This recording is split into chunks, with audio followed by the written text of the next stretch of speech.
Olá e bem-vindos à nossa primeira aula de inglês, que é a aula de greetings.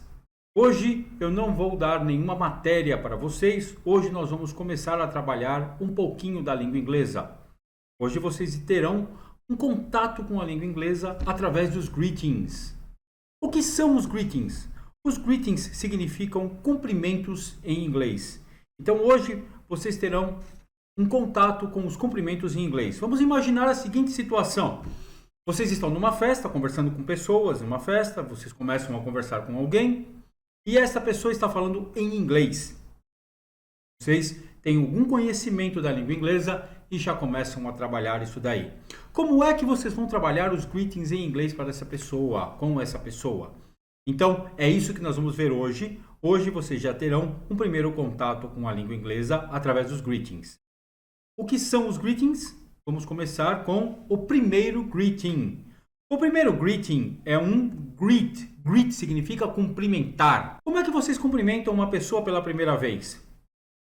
Vocês podem falar "It's nice to meet you" ou apenas "Nice to meet you". É muito mais comum eles usarem "nice to meet you" do que "It's nice to meet you". Então o primeiro greet vai ser "Nice to meet you". A resposta para "Nice to meet you" qual será? A resposta para "nice to meet you" é "nice to meet you too". Então vocês começaram a falar "nice to meet you" para a pessoa, ele vai responder "nice to meet you too". Vocês estão conversando com uma pessoa nova, uma pessoa totalmente desconhecida na língua inglesa. Vocês estão falando com essa pessoa em inglês. Qual vai ser a primeira coisa que vocês vão querer saber a respeito dessa pessoa nesse primeiro momento? Isso mesmo, é o name. Reparem que eu não falo o último E em inglês, olha, nice to meet you, name. A pergunta para name, qual que é? What is your name? Exatamente, esta é a pergunta para name, what is your name? E a resposta é my name is Peter, my name is Sheila, my name is, no nosso caso aqui, John. My name is John. Essa é a resposta para a pergunta What is your name?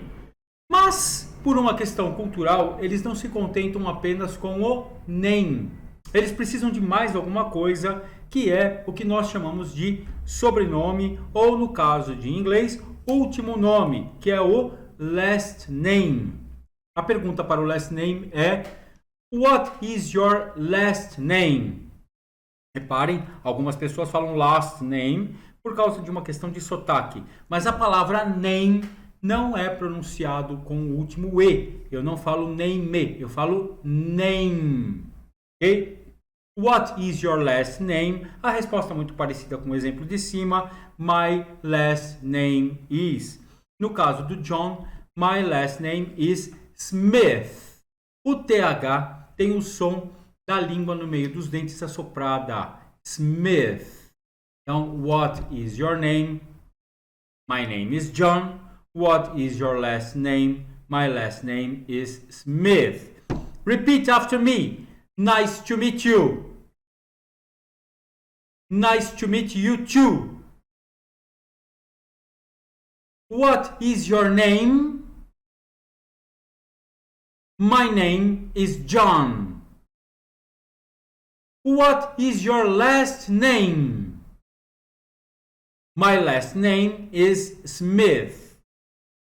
Vocês estão conversando em inglês com essa pessoa. Vocês não sabem de onde essa pessoa é. Então, qual é a próxima coisa que vocês vão querer saber sobre essa pessoa? É a origin. A pergunta para a origin em inglês é Where are you from? A ordem em inglês é diferente da ordem em português. Neste momento, nós não vamos nos preocupar um pouquinho com a gramática. A pergunta, quando vocês quiserem saber da onde a pessoa é, qual é a origem da pessoa, vocês vão perguntar Where are you from? E a resposta será I am from, e aí o lugar da onde essa pessoa é. No caso do John aqui, I am from Canada. Okay? Where are you from? I am from Canada. Falando rápido, where are you from? I am from Canada. Ok? Obviamente, vocês estão nesta festa, conversando com esta pessoa, um bar, uma festa, conversando com a pessoa, fazendo perguntas para essa pessoa, e vocês vão querer saber o que essa pessoa faz, qual é a profissão dessa pessoa. Profissão em inglês é occupation, ok? Então, a pergunta que vocês farão será: What is your occupation? What is your occupation? Assim como em português, a pessoa não vai responder my occupation is, a pessoa vai falar como em português, I am a, no caso de palavras que comecem com o som de consoante, I am a, e se for uma palavra que comece com o som de vogal, I am an. Então aqui no nosso caso do John, I am a taxi driver, um motorista de táxi, I am a taxi driver. Se fosse uma palavra que começasse com o som de uma vogal, como o caso de engineer, seria I am an engineer. No meu caso, I am a teacher, ok? Então, I am a taxi driver, que é o caso do John aqui, ok? Bom, vocês estão conversando com o John, vocês querem saber o que do John, se essa pessoa é casada ou se essa pessoa é solteira, que é o marital status. O marital status é muito comum se vocês forem lá para os Estados Unidos ou para a Inglaterra, qualquer país de língua inglesa, e tiverem que preencher um formulário num hotel, em algum lugar, vai ter ali marital status, e aí vocês vão colocar o seu estado civil. Marital status. A pergunta aqui é: Are you married or single? Ah, mas eu preciso perguntar, are you married or single? Não, eu posso perguntar, are you married? Are you single? Mas aqui no nosso caso, are you married or single? Reparem que eu não falo o último E, single. Eu falo o G, eu falo o L, mas eu não falo o E, ok? Em married também, eu não falo married, eu falo married. Are you married or single? O caso do nosso amigo John aqui, I'm married. Ele é casado, I'm married, ok? Então, are you married or single? O John é married, então ele vai responder I'm married. E aí suscita uma próxima pergunta. Se vocês perguntaram tudo isso para ele e ele falou I'm married, vocês vão querer saber o quê? Pô, o cara parece uma pessoa nova ou já parece uma pessoa um pouco mais velha. Vocês vão querer saber a age dessa pessoa, a idade dessa pessoa, age. A pergunta para a idade é How old are you? Então vocês não vão usar perguntas parecidas com as perguntas feitas anteriormente. Vocês vão perguntar How old are you? Se vocês tentarem traduzir essa pergunta ao pé da letra, não vai ter sentido. Assim como Where are you from não teria sentido em português. Então é uma coisa que eu costumo dizer muito, trabalhem mais a associação do que a tradução. É muito mais fácil vocês entenderem que Where are you from? Está querendo saber da onde esta pessoa é, e How old are you? Está querendo saber a idade da pessoa. A resposta a How old are you é I'm 27, no caso do John aqui, I'm 27 years old, ok? Então, repeat. Nice to meet you. Nice to meet you too. What is your name? My name is John.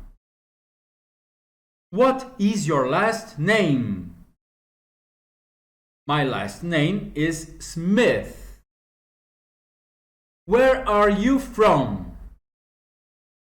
I am from Canada. What is your occupation? I am a taxi driver. Are you married or single? I'm married. How old are you? I'm 27 years old. Já sabemos bastante coisa a respeito do John.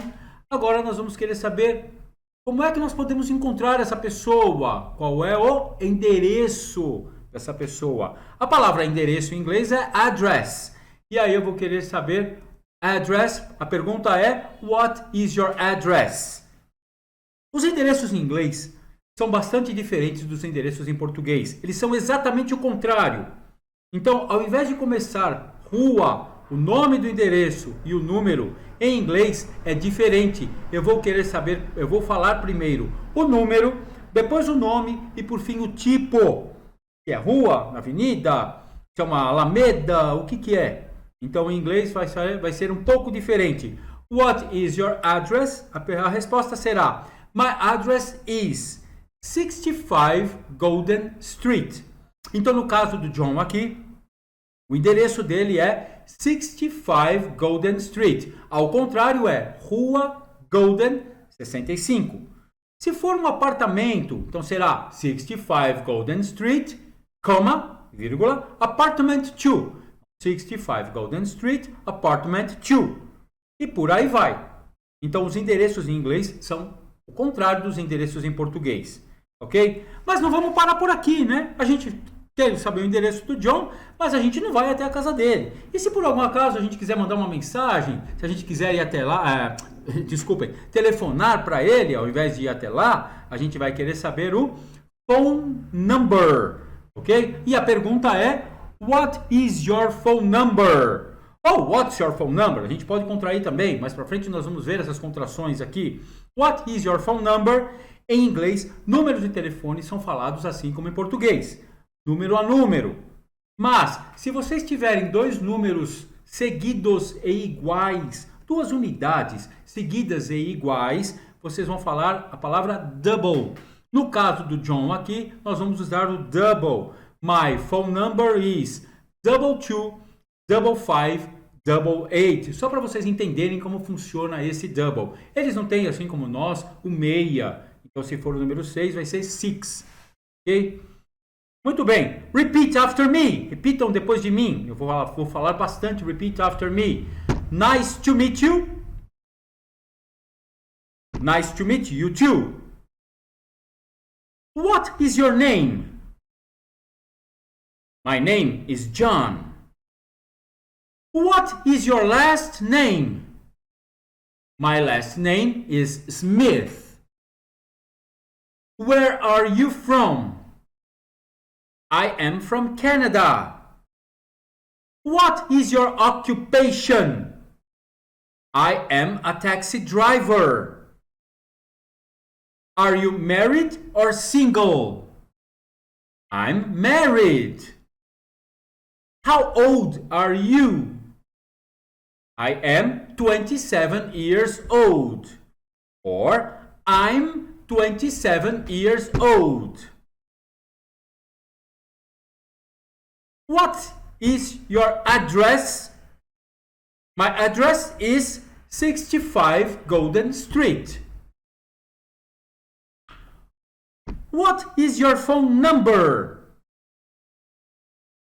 My phone number is 22 55 88. Ok? Bom, em todos esses greetings que nós fizemos, nós temos uma característica em comum. Vocês saberiam me dizer qual é a característica em comum que nós temos em todos esses greetings? Desde o It's nice to meet you até o My phone number is 22 55 88. O verbo to be. Em todos esses greetings nós usamos apenas o verbo to be. O único verbo utilizado nesses greetings foi o verbo to be.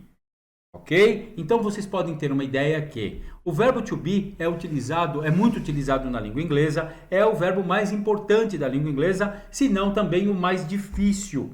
Vocês conseguem manter uma conversa inteira usando só o verbo to be. Obviamente que vocês aprenderam o verbo to be da quinta série até o nível superior, até o colegial, até a oitava série. Oh meu Deus, eu fiz o verbo to be e tal. Mas provavelmente vocês esqueceram muitas coisas ou não aprenderam corretamente. Então este é o verbo to be que vocês utilizaram em todos esses greetings. É muito importante vocês terem essa aula. Vocês podem voltar para essa aula sempre que vocês quiserem. É importante que vocês voltem para essa aula sempre que precisarem e que houver necessidade. E que deem uma reobservada em todas essas frases, em todos esses verbos usados aqui. Nós usamos muito o it is, usamos o you are e usamos o I am. E foram feitas várias perguntas aqui. Então, usem bastante o verbo to be, ok? Trabalhem muito o verbo to be para que nós possamos continuar. Eu quero que vocês façam como uma homework, pegando essas greetings aqui, esses greetings aqui, e trabalhem com as pessoas que vocês conhecem. Trabalhem com seus pais, trabalhem com filhos e trabalhem nos greetings, perguntas e respostas. Treinem isso daí porque é muito importante, ok? A nossa próxima aula vai ser justamente o verbo to be. Então, vejo vocês na próxima aula e bye bye!